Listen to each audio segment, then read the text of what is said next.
प्रणाम। एक और कहानी। ये कहानी मैंने इंटरनेट से बाल कथाएं जो लिखी है गीजू भाई बधेका ने।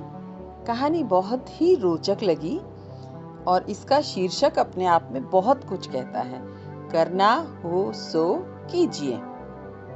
तो देखते हैं कहानी क्या है। कहानी शुरू होती है कि एक बार एक कौवा था।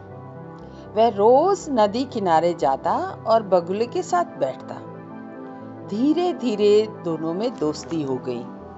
बगुला मछलियां पकड़ता और कौवे को खिलाता। बगुला नए नए ढंग से रोज नई नई मछलियां पकड़ता रहता। कौवे को हर दिन नया नया भोजन मिलने लगा।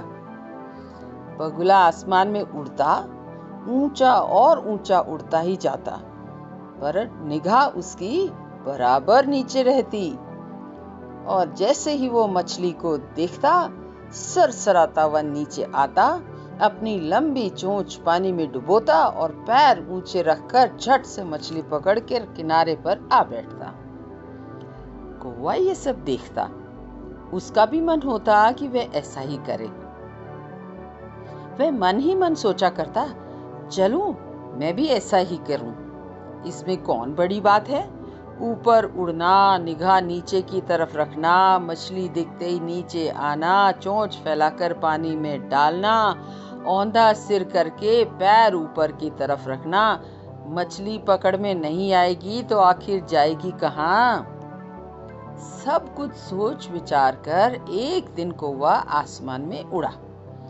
बहुत ऊंचा उड़ा, पर आखिर वह कितना ऊंचा उड़ता। तो दोस्तों, कौवा एक पर्टिकुलर हाइट तक ही उड़ सकता है, शायद इसका मतलब कहने का यही है।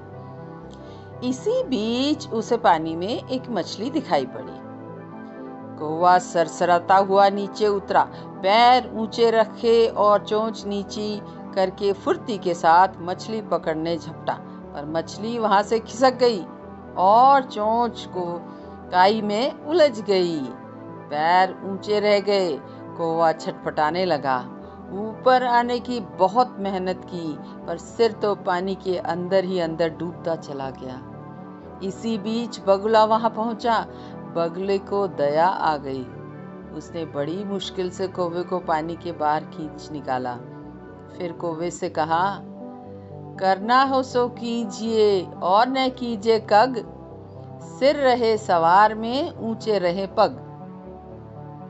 यानी अपना काम अपना ही होता है, दूसरों की नकल नहीं करनी चाहिए।